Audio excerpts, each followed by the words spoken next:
And we know there's empirical data on that with regards to intimate relationships, because there was a nice study done a while back showing that looking at the ratio of positive to negative emotional experiences that were most predictive of long-term relationship success. And the answer was, the finding was something like, if you're in a relationship and you only have 5 positive interactions to 1 negative interaction, then the relationship will end. It's too negative.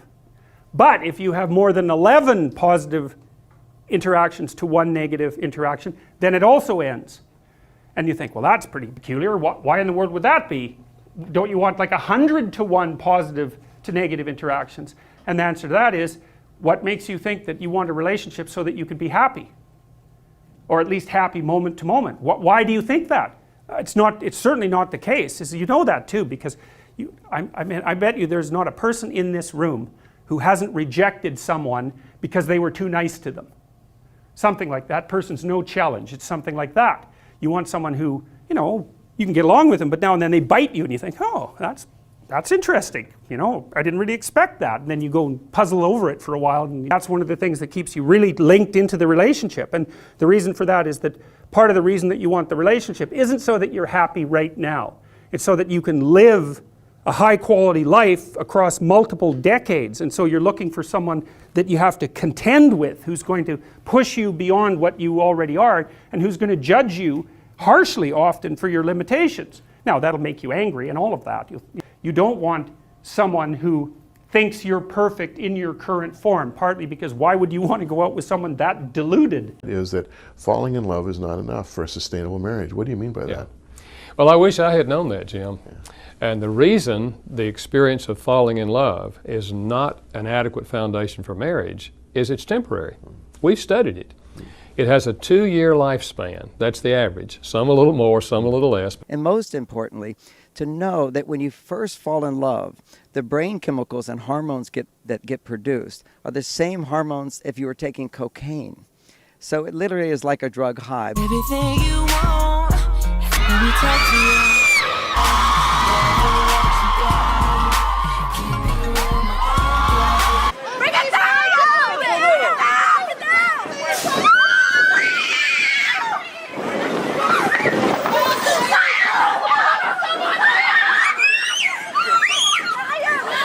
But average 2 years, you're in this euphoric state where you just feel like this is the most wonderful person in the world. There's nothing wrong with them. They're absolutely perfect.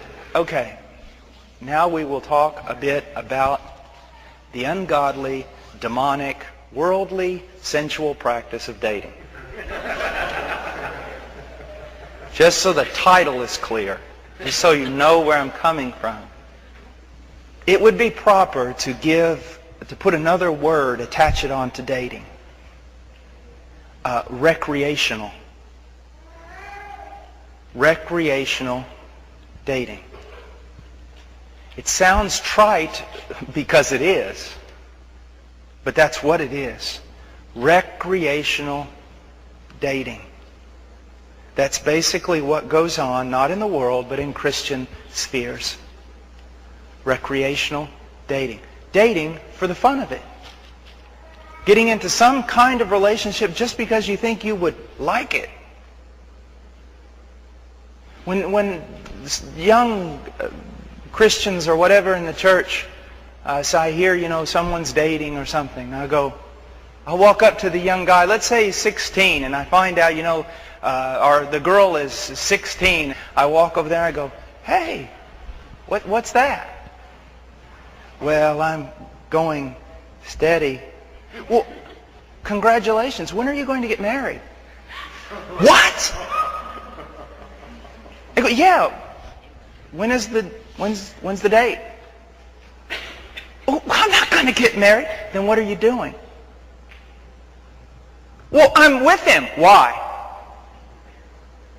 Because I want to be. Conversation usually ends by them storming off.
And they just think, many people believe it's going to be the answer to every problem in life, their marriage, right? Yeah. And doesn't disappointment very often early set in? I think it does set in very early because we have unrealistic expectations and because we're thinking primarily of what I'm going to get out of this marriage.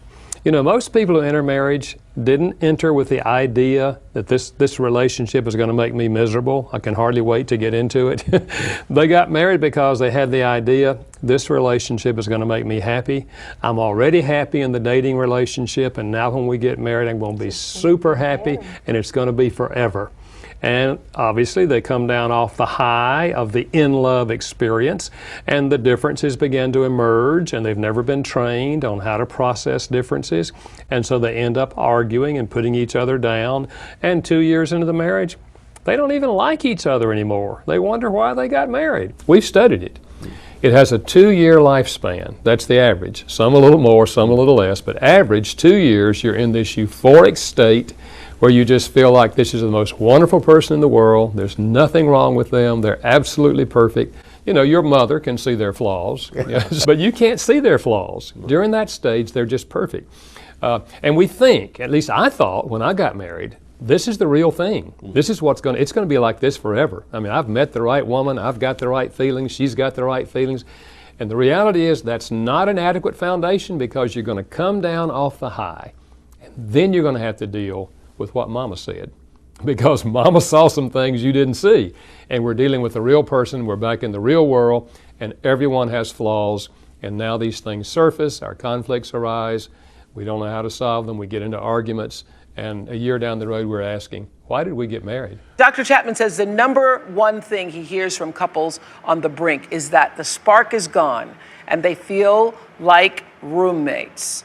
A few days ago, we took a poll on Facebook and Oprah.com asking, how many of you feel more like roommates than a married couple? Here are the results. 60% feel like they are living as roommates. Well, this is the business of marriage, isn't it? I mean, everything from budget to food to house cleaning to moods to work pressures. I mean, this is the business of relationship, and it's the business of relationship that often totally intimidates and turns young couples off.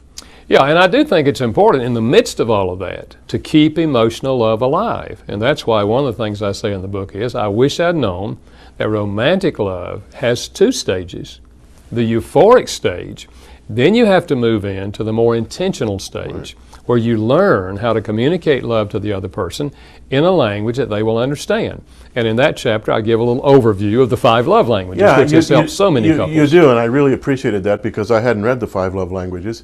Give us a quick summary right now of the 5. Well, basically, there's 5 fundamental ways to communicate love emotionally. One is words of affirmation. You look really nice in that outfit. Really appreciate what you did. Then there's acts of service, doing something for your spouse. Cooking a meal, washing dishes, mowing grass, doing something you know they would like for you to do. Then there's gifts, universal, to give gifts as an expression of love. And then quality time, giving them your undivided attention. Number 5, physical touch. We've long known the emotional power of physical touch. And the idea is that each of us has a primary love language. Very similar, Jim, to spoken language. Everyone grows up speaking a language with a dialect, okay? I grew up speaking English, Southern style, U.S., okay? Right. But everyone grows up with a language and a dialect, and that's the one they understand best. Same thing is true with love. And if you don't speak love in the language of the other person, you can be sincerely loving them, and they don't get it. And many couples miss each other because they don't get it. When you're coaching young couples about these 5 love languages, do you give them any hints as to how to identify their future spouse's love language? Yeah, as a matter of fact, they can go to 5lovelanguages.com. There's a free quiz that'll help them do that. But you also observe how they typically express love or appreciation to other people. Yeah. If they're always patting people on the back, physical touch is probably their language. If they're the kind of person that likes to have lunch with their friends, quality time is probably their language. So observe their behavior, listen to their complaints. What do they complain about? The wife who says, we don't ever spend any time together, is telling you that quality time is her love language and she's not getting it from you. Right. And then also, what do they request of you most often? Or could we take a walk together? They're asking for quality time. So if you put those three things together, observe their behavior, what are their complaints, and what do they request most often, you can figure out a person's love language.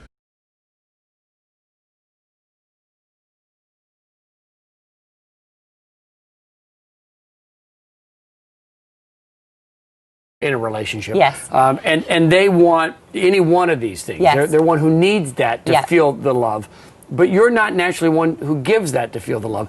Can you force yourself, or do you need to force yourself to be one who gives that, even if it's not your Yes. natural So physical great questions. language of love? Great question. So my husband is physical touch, although that is not one of my primary love languages. So I know that to respect him, to make him feel like he is being cared for, I will purposely, when I see him, I always make sure that I give him a hug and a kiss. I make sure that when I'm sitting next to him, I always hold his hand. By the way, if you have a spouse that's always like, hold my hand, hold my hand, they're probably physical touch. Yeah. That's why they want that connection. So it's not necessarily forcing yourself. It's saying, you know, I care about this person. I want to make sure that they know I care about this person. So people over the age of 45, less of them believe in soulmates. Because they've been divorced. Oftentimes, that's the Yeah. case. 69%. I know we had somebody on here one time who was like such a believer in soulmates. She wrote a book about how she and her husband are soulmates, and then a year later, divorced. Yes. So what happens is there's kind of this difference in how these different groups approach their relationships. Okay. So if you're a destiny believer, if you're a destiny mindset, then that means that you put a lot of energy assessing the other person. The very beginning of your relationship, you're thinking, is this my person? Is this person the one? Is this it for me? Is this my forever? Whereas growth believers are putting a lot more energy into building the relationship. Oh. Can we work together? How can we compromise? How can we grow together? How can we do more together? That differentiates the path of your relationships into what I call the soulmate trap. Okay. So people who believe in soulmates, who are in this destiny belief, they tend to have these short, intense, fiery, passionate, short-term relationships. Right. Right, where it's amazing, and then all of a sudden, a deal breaker. Right. Or something goes a little wrong and they go, uh-oh, this is not my person. Right. Whereas growth believers, they typically have a little bit of a longer time setting up that connection, but they have better, more long-term stable relationships. And that is because they're putting energy into a very different, or they're focused in a different part of the relationship. Has science proven that some people who initially are destiny believers can become growth believers as they age? Or? Absolutely. And so that is, I think, the best part of this science, is that we have to realize that growth is not a weakness, that compromise is not a weakness, and that compromise is not a bad sign. So the biggest mindset shift, whether you're a growth believer or a destiny believer, whether you believe in soulmates or not, is that if you are working with someone, if you meet someone, this can be with friends as well as relationships, knowing that actually compromise is the greatest gift you can give someone. That deciding that you're going to grow together and make something work out, that's actually the best part of being human. And so those aren't deal breakers. They're not red flags or bad signs. That's, I think, the biggest mindset shift that's most important. Does someone who's a destiny believer, soulmate believer, do you think then they sometimes throw up their hands too quickly and believe that, well, that's what it meant to be? Yes, and this happens over and over again. They tend to pick the same kind of partner at first because they're attracted to a certain thing or they have certain values. And then one little thing goes wrong, and then they're like, I don't want to waste my time. My soulmate's somewhere out there. And so they immediately back up